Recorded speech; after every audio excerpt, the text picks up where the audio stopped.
दोस्तों, लोकसभा चुनाव जैसे जैसे नजदीक आ रहा है, मोदी सरकार की साढ़े-साती बढ़ते जा रही है। ऐसा लगता है मोदी सरकार के लिए विपक्ष से बड़ा काल सुप्रीम कोर्ट है, जहां अभी तक सरकार सीजेआई चंद्रचूड़ के इलेक्टोरल बॉन्ड के फैसले से मुंह केवल जो गिरी थी, अभी उठने की कोशिश ही कर रही थी कि सुप्रीम कोर्ट की महिला जज ने मोदी जी के गहरे गांव को मसल कर रख दिया।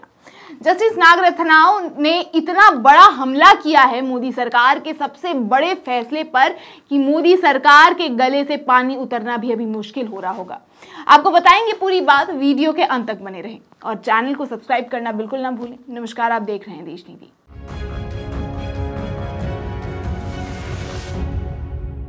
देश नीति, केवल सच्ची और पक्की खबरें।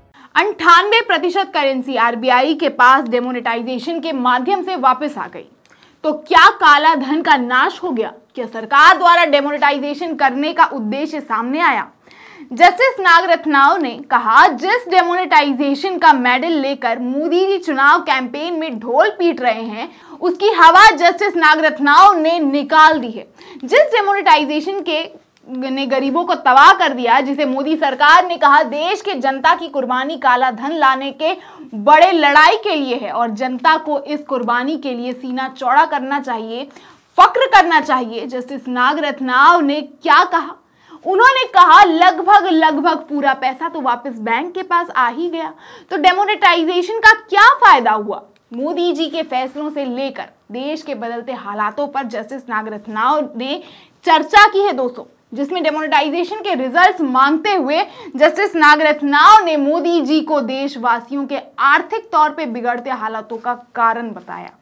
दोस्तों, अभी आपने मोदी जी की एक वीडियो देखी होगी जिसमें वो विपक्षियों द्वारा काला धन देश में वितरित करने की बात कर रहे थे। ठीक वैसा ही एक जुमला मोदी जी ने डेमोनेटाइजेशन के वक्त भी किया था।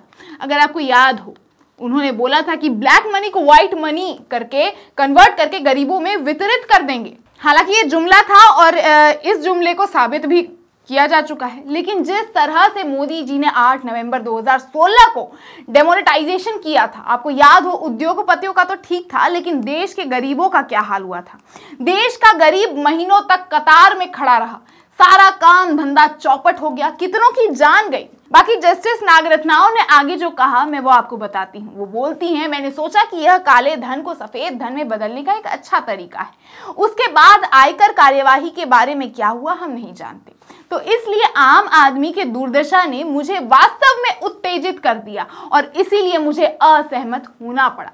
नोटबंदी मामले के नाम से जाने वाले पीठ का हिस्सा बनकर उन्हें काफी खुशी हुई। आगे उन्होंने कहा, हम सभी जानते हैं कि 8 नवंबर 2016 को क्या हुआ था, जब 500 और 1000 रुपए के नोट बंद कर दिए गए थे। दिलचस्प पहलू यह है कि उस समय की भारतीय अर्थव्यवस्था में 46% करेंसी 500 और 1000 रुपए के नोट थे और उसे ही बंद कर दिया गया। जिस तरह से डेमोनेटाइजेशन किया गया वो सही नहीं था। कोई निर्णय लेने की प्रक्रिया नहीं थी जो कानून के अनुसार थी। जिसे जल्दबाजी में यह किया गया वो ठीक नहीं था। कुछ लोगों का कहना है कि तत्कालीन वित्त मंत्री को भी इसकी जानकारी नहीं थी। एक शाम पहले बातचीत हुई और अगले दिन नोटबंदी हो गई। यदि भारत कागजी मुद्रा से प्लास्टिक मुद्रा की ओर जाना चाहता है तो निश्चित रूप से नोटबंदी भी इसका एक कारण नहीं था, ऐसा मैंने सोचा। इनके बयान का समर्थन करते हुए वहीं दोस्तों सीजेआई चंद्रचूड़ ने भी बयान दिया। सुप्रीम कोर्ट ने कहा कि नोटबंदी इतनी जल्दबाजी में की गई कि इसमें किसी उचित प्रक्रिया का पालन नहीं किया गया, इसलिए यह कानून के मुताबिक अवैध है। सुप्रीम कोर्ट ने इस बात पर भी प्रकाश डाला कि वित्त मंत्री से भी कोई सुझाव, कोई सलाह नहीं ली गई, शायद उन्हें भी इसके बारे में नहीं पता था। सीजीआई ने आगे निष्कर्ष निकाला कि demonetisation done only to convert black money into white money, यानी डेमोनेटाइजेशन सिर्फ काला धन को सफेद धन में बदलने के सिर्फ एक प्रक्रिया थी। दोस्तों, ऐसे लोकसभा चुनाव से पहले सुप्रीम कोर्ट के जजों का बयान आना मोदी सरकार के लिए एक तगड़ा झटका साबित हुआ है। बाकी आपकी अगर कोई कहानी हो डेमोनेटाइजेशन की तो कमेंट बॉक्स में जरूर बताएं और इस मुद्दे पे अपनी राय भी कमेंट करना ना भूलें। देश नीति को सब्सक्राइब करें और जुड़े रहें देश नीति के साथ। धन्यवाद।